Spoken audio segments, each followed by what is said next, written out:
بسم اللہ الرحمن الرحیم۔ حضرات السلام علیکم۔ دربار خلافت سے جناب ابوذر کو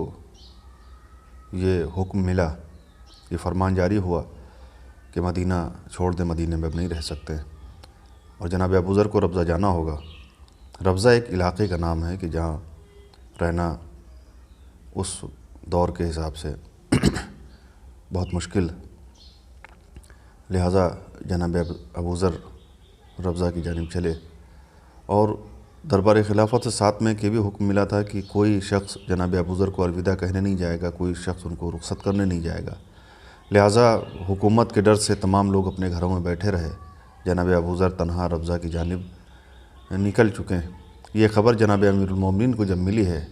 تو آپ کی آنکھوں سے آنسو جاری ہوا اور اتنا روئے ہیں آپ کی ریش مبارک تر ہو گئی۔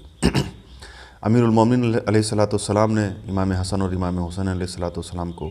اور رسول اللہ صلی اللہ علیہ وآلہ وسلم کے بزرگ صحابی جناب عمار یاسر کو ساتھ میں لیا، اپنے بھائی عقیل کو، اور روایات میں یہ ہے کہ جناب عبداللہ ابن عباس اور ان کے بھائیوں کو ساتھ میں لیا۔ جناب ابوذر کو رخصت کرنے کے لیے جناب امیر المومنین آئے ہیں اور ساتھ ساتھ چلتے جاتے تھے اور جناب ابوذر سے گفتگو ہوتی جاتی تھی، بات کرتے جاتے تھے، جناب ابوذر کے فضائل بیان کیے اور تسلی دی، ان کو صبر کی تلقین کی۔ جناب ابوذر امیر المومنین علیہ السلام سے کہتے ہیں کہ اے خاندان رحمت و برکت، آپ کو جب دیکھتا ہوں تو مجھے اللہ کے نبی کی یاد آتی ہے اور مدینے میں آپ کے سوا نہ میرا کوئی تھا اور نہ کوئی ہے۔ یہ کہہ کے جناب ابوذر رخصت ہوتے ہیں اور اس رخصت ہونے کے وقت جناب عمار یاسر نے، جناب عقیل نے، جناب عبداللہ ابن عباس نے، امام حسن، امام حسین علیہ السلام نے، یہ سب نے اپنے اپنے جو دل کی بات تھی جناب ابوذر سے کہی اور جناب ابوذر نے بھی کافی گفتگو کی۔ الغرض جناب ابوذر ربضہ جیسی جگہ پہ پہنچ گئے، وہاں رہنے لگے اور وہاں جن مشکلات کا سامنا تھا، جن حالات میں جناب ابوذر نے زندگی ربضہ میں جتنے دن بھی رہے، آخر وہ وقت بھی آ گیا جناب ابوذر کا جسم نحیف و ناتواں ہو چکا تھا، کمزور ہو چکے تھے، جسم نے ساتھ دینا چھوڑ دیا تھا، بستر پر لیٹے ہوئے اور ان کی زوجہ ان کے سرانے بیٹھی ہوئی ہے اور جناب ابوذر کی زوجہ گریہ فرما رہی ہیں، آپ رو رہی تھیں۔ ان کے رونے سے جو آنسو کے قطرے جناب ابوذر کے رخسار پہ ٹپکے، آپ نے آنکھیں کھولی اور بہت آہستہ سے پوچھا کہ تمہارے رونے کا سبب کیا ہے؟ تو جناب ابوذر کی زوجہ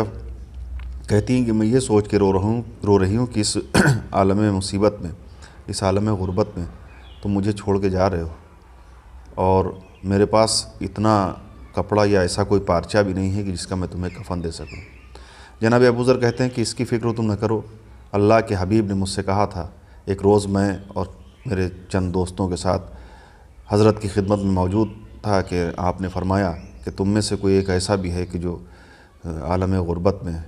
دنیا سے رخصت ہوگا۔ جتنے بھی لوگ اس وقت موجود تھے وہ سب کے سب دنیا سے جا چکے ہیں، سب کے سب آبادیوں میں رہتے تھے، ایک میں ہوں کہ جو صحرا میں رہ رہا ہوں اور صحرا میں موجود ہوں، میرے سوا کوئی باقی بھی نہیں ہے، لہٰذا میں جانتا ہوں کہ وہ میرے لیے آپ نے فرمایا تھا۔ اور آپ نے یہ بھی فرمایا تھا کہ ایک مومنین کا گروہ ہوگا جو اس کو کفن دے گا، اس کو دفن کرے گا، اس کی نماز پڑھے گا۔ مجھے یقین ہے کہ میرے انتقال کے بعد وہ گروہ وہ سارے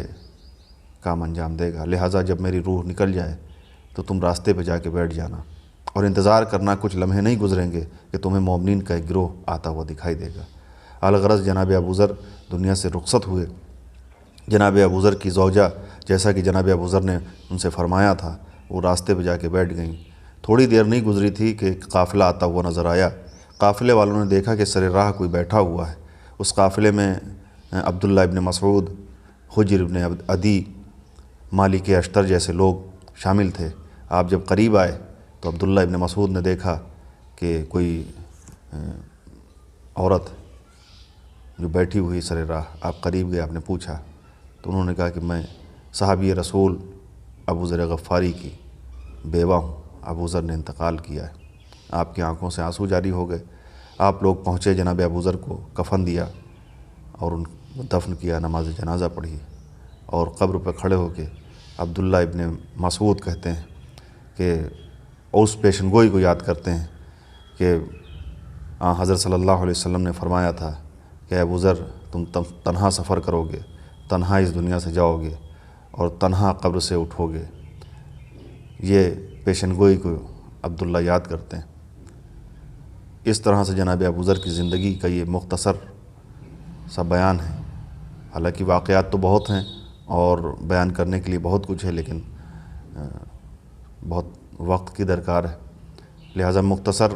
حال لفظوں میں جو بیان کر سکتا تھا وہ کیا کہ یہ جناب ابو ذر کی زندگی ہے۔ اور اس کے باوجود ایک بات آخر میں کہہ دوں کہ جناب ابو ذر کے ساتھ اتنا کچھ ہوا، کچھ لوگوں نے تو یہ بھی کیا ہے بعد میں کہ ان ساری چیزوں کے ذمہ دار خود جناب ابو ذر کو ٹھہرا دیا گیا، یعنی جو کچھ ان کے ساتھ ہوا